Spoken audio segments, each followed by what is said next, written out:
Alrighty, well, welcome everybody to another episode of Sales Pipeline Radio. I'm your host, Matt Hines. So thankful that you all are here joining us for another episode. I think we're on episode like 350 or something. It's ridiculous. We started this kind of on a whim many years ago. And look, we have logos and everything. It's ridiculous. If you are joining us live as part of your work day, if you're joining us live on LinkedIn or on YouTube, thanks very much for joining us. We can make you part of the show. If you have a question, a comment, a rebuttal based on our discussions today, we'd welcome all of that. Throw those in the comments. We will raise your question on air, throw your comment up on screen, and we'll just make this as interactive as possible. If you are listening or watching this on demand, thank you very much for downloading, for subscribing, for listening. If you like what you hear today, this is what we do. We feature some of the best and brightest minds in B2B sales and marketing on a regular basis, and you can find all past and present and future episodes of this podcast on salespipelineradio.com. Super excited to have today the author of the one-on-one newsletter, which we'll provide a link to here in a little bit. She also is the co-host of the BDR Coffee Talk program that is co-hosted with 6 Sense. Just an all-around badass. Gabrielle Blackwell, better known to her friends as GB, joining us today. Thanks so much. Yeah, thanks, Matt. I'm so excited to be here.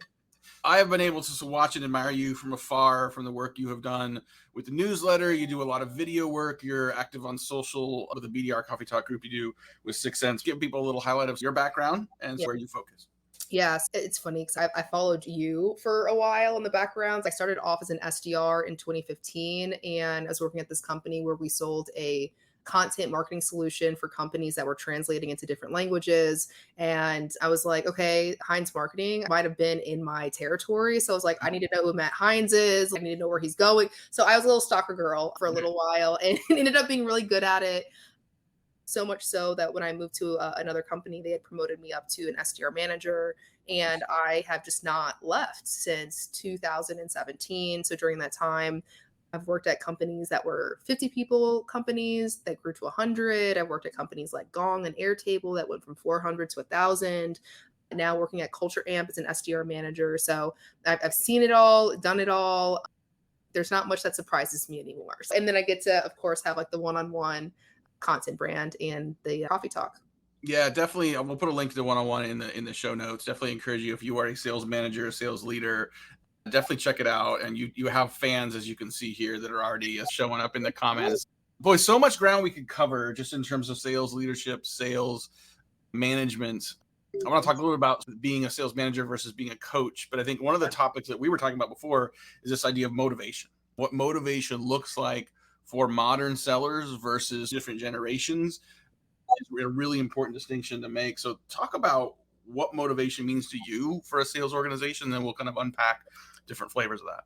When I think about motivations or the things that compel people into action, the more that we can understand someone's motivation, the more we have our hands on the steering wheel. That's kind of the analogy that I give with my folks, even trying to understand a prospect's motivation and what compels them into action. So motivation is going to be different from one person to the next. That's the most important thing that we need to understand as managers and leaders. And so one of the things that I really like to understand is, what is the track record of motivation for this person, right? Because if someone says, hey, Matt, or hey, GB, I'm motivated by money, and I say, okay, cool, tell me about a time where you had the opportunity to make more money and you changed how you operate. Like you made a different decision, you maybe left a place, whatever. And if they don't have a track record of it, at least 3 examples, I'm like, I question whether this is a true motivation of yours. So I really just kind of start off with understanding, give me some examples, like some stories that illustrate like what really drives you, and let's start from there.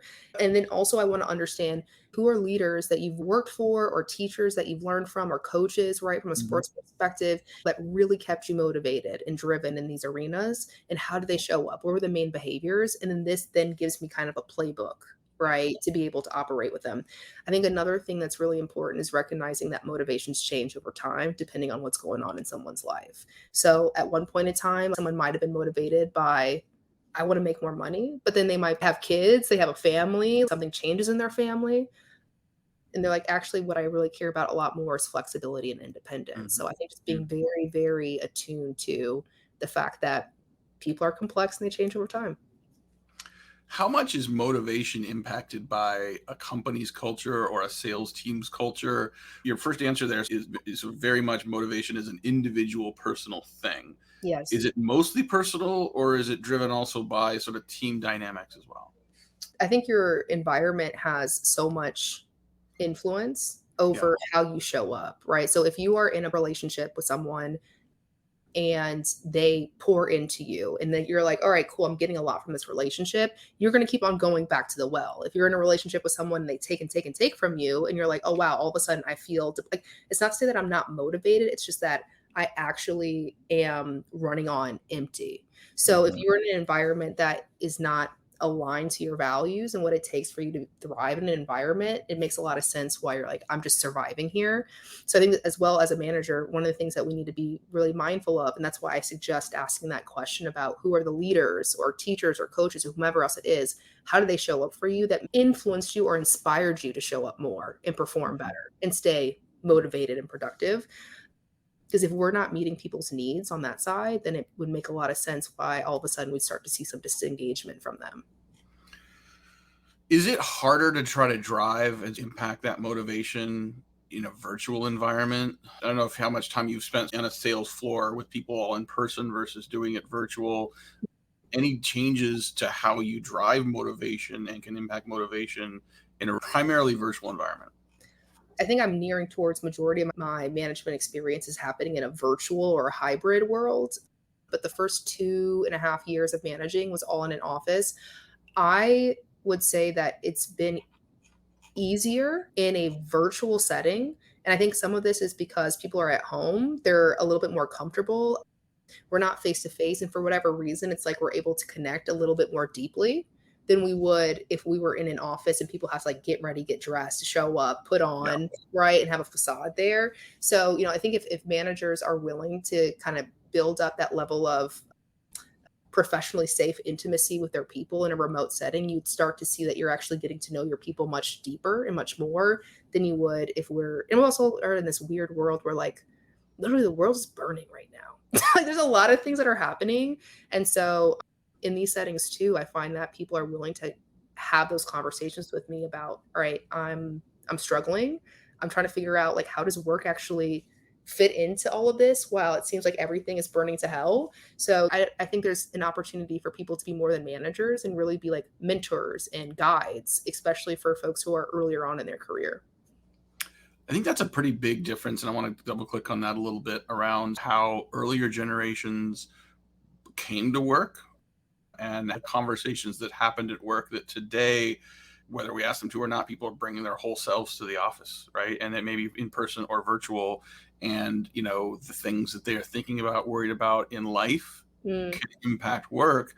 Where are the lines on that in terms of, especially from a sales management standpoint? I mean, if something's going on in someone's life or in the headlines, I mean, you can't help but that impact. How do you address all mm, of that holistically with someone where the yeah, objective from a management standpoint is obviously production, like you need output from an employee or from a sales rep, but you yeah, still have to address the real human behind them as well. That feels yeah. like a very complicated mix. Yeah, there's a book somewhere in my home about like sales coaching, and it talked about like the performance formula. So it was like performance equals some set of variables. And some of the variables were like you need order, you need a little bit of chaos, right? Like you need to have like direction as well.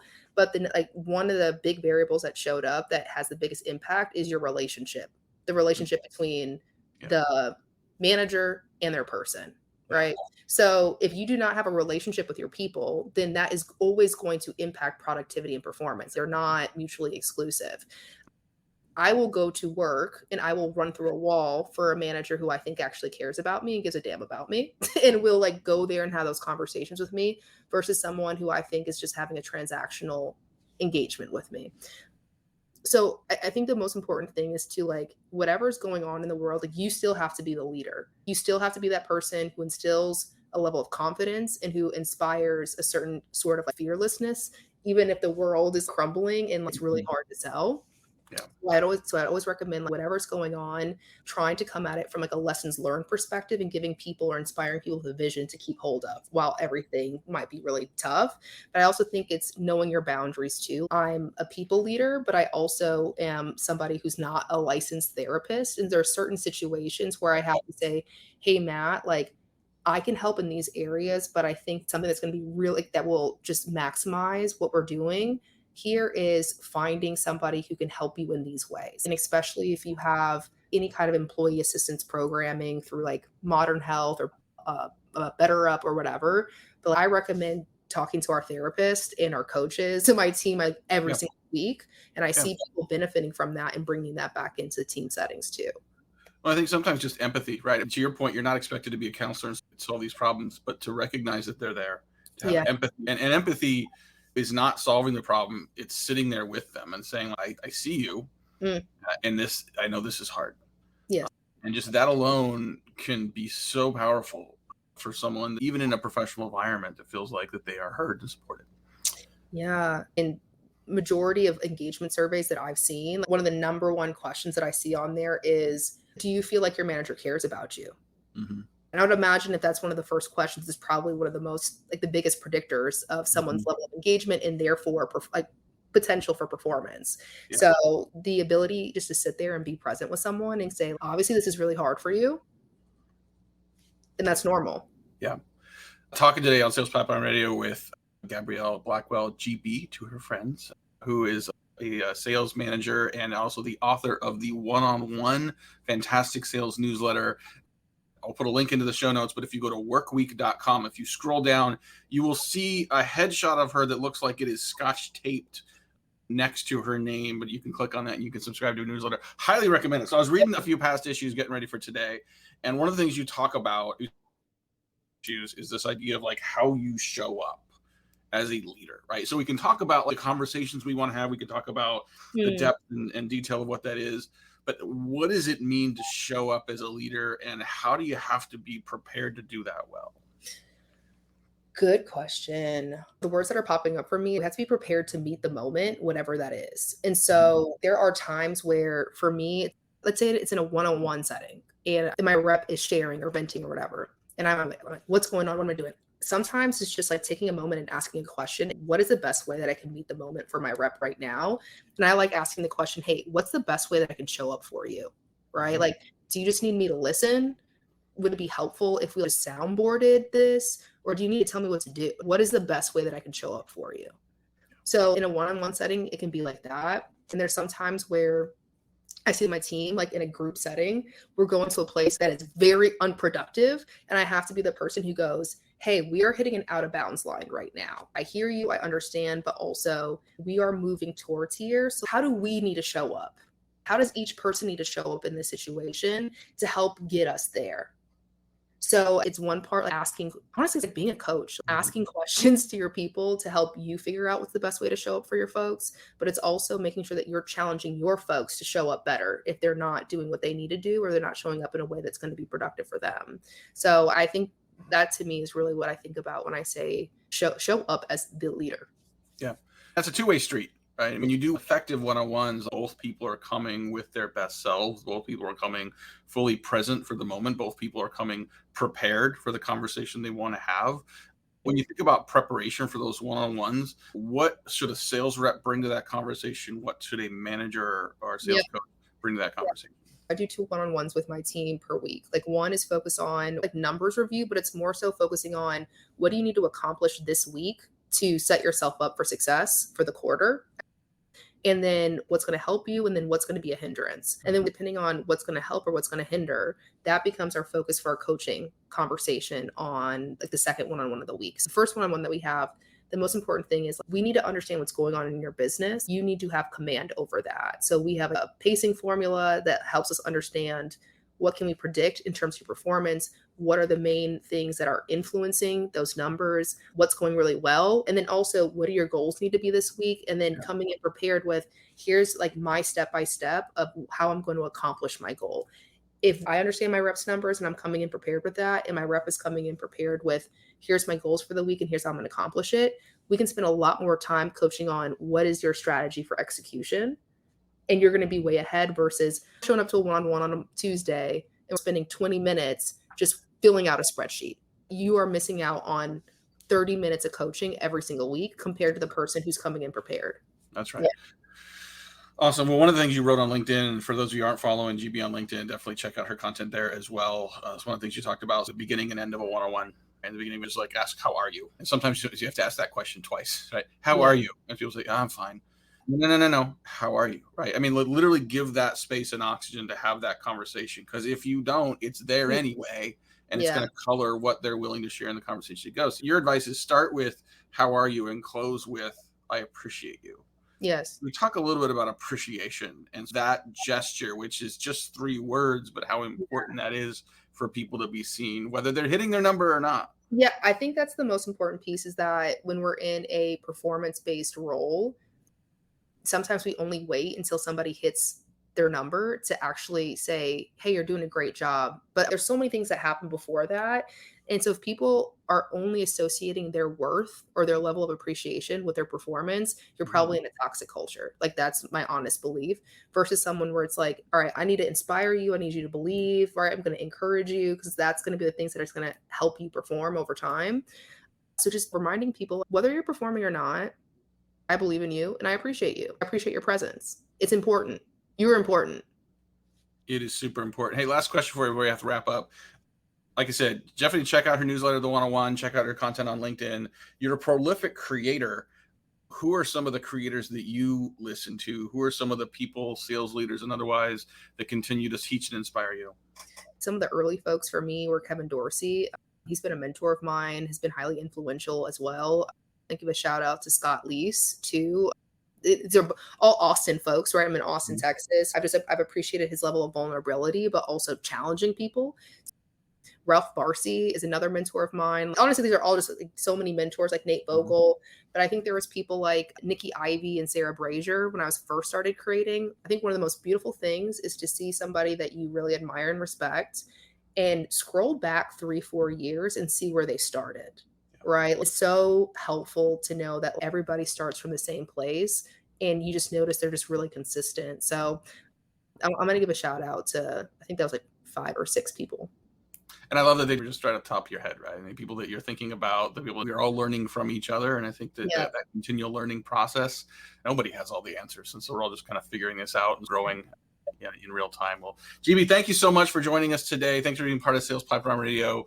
And we'll definitely make sure we put some links to the One-on-One newsletter into the show notes, as well as your LinkedIn profile. So thanks so much. Thank you, Matt. Appreciate you. Thank you, everyone, so much for joining us. We'll be back next week, every week, 11:30 Pacific, 2:30 Eastern on Thursdays. This has been another episode of Sales Pipeline Radio. We'll see you next week. Take care.